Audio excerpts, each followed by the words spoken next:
You can see this question was again very beautiful question, man. Seriously, you will enjoy this solution like anything. They have given pure bending. If you have not done pure bending, then first go and do pure bending. You should remember always, in case of pure bending, if you have done your SFD BMD, you will be knowing very well. We don't get shear force diagram, right? Whenever we do pure bending, actually we don't get shear force diagram.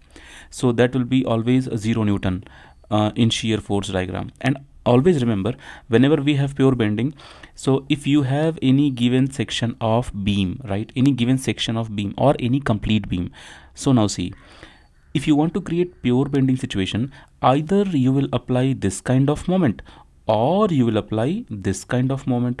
So there are two situations possible, right? If you're applying this kind of moment, so of course this actually, see, understand this diagram in 3D. How will you understand this diagram in 3D? So suppose this is my top surface, and suppose this is my front surface. This is how I teach in my live class, and this is my right side surface. Okay, now I am applying concentrated bending moment like this and like this. Then what will happen? This bottom surface will extend in this direction. It means what? Bottom surface will go for tension and upper surface will compress in this direction, right? So it will go for compression if I am applying this kind of bending moment. And same thing will happen opposite. Now suppose this also I am trying to create in 3D. This is my top surface, this is my front surface, and this is my right surface. So now it will compress like this, right? I mean the beam will turn like this. So this part will go for compression and the top part will go for tension. Suppose actually read the question, I will tell you. Don't worry, complete detail I'll give you.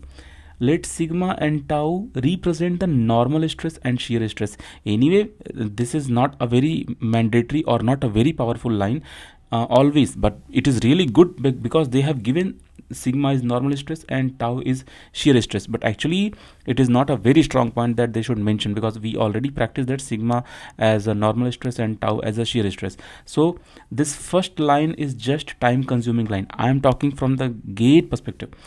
The Mohr circle. Now see, Mohr circle is very important. If you have not done Mohr circle, then go and revise Mohr circle. If you have not joined my courses, join immediately and learn Mohr circle in detail. Now see, Mohr circle that may possible represent the state of stress at a point in a beam. Now see here, whenever you have beam loaded with this kind of concentrated bending moment, then only you get pure bending. And when you have pure bending, then there is a word they have used, state of stress. State of stress means at a point in a beam. It means what? If you have a beam like this, and the way I have loaded here, so in that case, suppose I am choosing one fiber like this, which is going inside also, right? It is going inside also. It is like a matchbox size. Suppose I am choosing a single fiber. I am choosing this is a single fiber. I am choosing a single fiber. I'll take this out. So suppose that single fiber I am drawing here, the single fiber I have taken out, and suppose this is the unit thickness. Other than that, we don't have thickness in this. Now suppose you know that if I will consider in this bar, lengthwise you can consider either x-axis or y-axis or z-axis. For different numericals, we like mostly teachers are teaching this as a z-axis, but actually it depends. In GATE exam they can give you as a z-axis or x-axis or y-axis, does not matter. So how do we take this axis? This axis we should call as longitudinal axis always, right? So in the direction of longitudinal axis we will be getting a bending stress, right? Now which bending stress? That we call as sigma. How do we calculate that? So you can see here, I have taught you the first question of this 2022 solution, right? May I show you? So this was the bending equation. It means what? This is the second question based on bending. Okay, so you can see the sigma what we have calculated here, that is because of pure bending. In this question it is because of pure bending. So where I am trying to take you, this sigma is the only sigma which will develop in longitudinal direction. Okay, now see, because two types of cases are possible. In one type of case you may compress the top surface. In one kind of case you may extend the top surface, right? Two possibilities are there, right? Because two possibilities are there, and suppose I am choosing any element. So in this element, suppose this element is at the top surface. Just an example, suppose this element actually can be anywhere. but for time being you consider at the top. You can also consider anywhere, but suppose this is the element in first case and the same element here in the second case. So in one time, I mean when you are considering this case, then this element will either go for compression or it will go for extension. But one condition, you should not consider at neutral axis, otherwise there is no stress, right? You may be knowing the variation of sigma in last lecture. Like, see, you will be having these kind of variation of sigma, or you will be having these kind of variation of sigma. Why? Because one time it may go for tension, one time it may go for compression. The top surface I am talking, right? And just opposite the bottom surface. So where I am trying to take you, idea is very simple. If you are taking this beam, and suppose this is the front face I am drawing, and top face is here, okay, and this is the right face. So suppose I am trying to crop any element. So this element I am taking outside. So this is the front of the element I am drawing here, okay. Then in this you will be having top also in the element, and then you will be having right also in the element. So see, when you will apply the bending moment like this, so imagine this part is coming into compression side. Like this is your neutral axis, this is a neutral fiber, and this is a neutral axis. So imagine this part is coming to compression side. So what will happen? Compressive stresses will act on this, right? Compressive stresses will act on this member. So suppose, just an example, you can say this axis as z axis or axis or y axis, does not matter, anything you say. Popularly when we are learning bending moment, most of the time teachers say sigma z, but you can say anything, it depends, because you have three axes. Right now in this question axis system is not mentioned, so we don't have to worry about that. So see here, this sigma is being developed. So this sigma can be compressive. Now see, in this direction, do you have sigma? No, we don't have sigma in that direction. Now see, so now you try to connect when I taught you in the class that in this direction you have sigma, so you say sigma x. In this direction you have sigma, so you say sigma y. So for sigma x and for sigma y, we used to draw Mohr circle like this, right?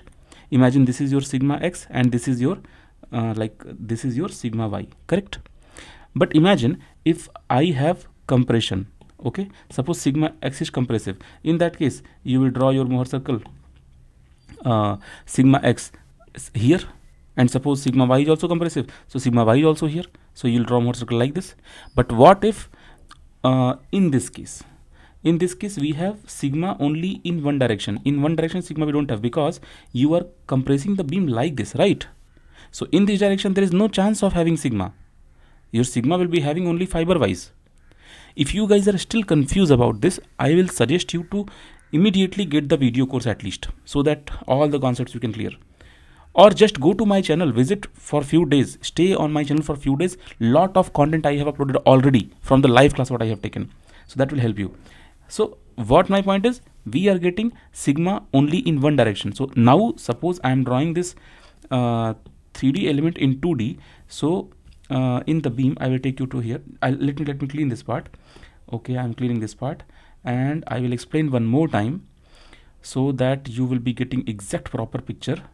You see here, suppose this is your this is your front portion. In this front portion I am taking a small element. So on this element you have only in this direction you have sigma, in this direction you don't have, in this direction you don't have, right?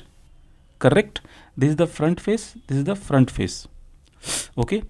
Now top face I am not drawing and right face I am not drawing, but on the right side you have sigma this side also and this sigma this side also. But in this diagram I am saying as outside, outward.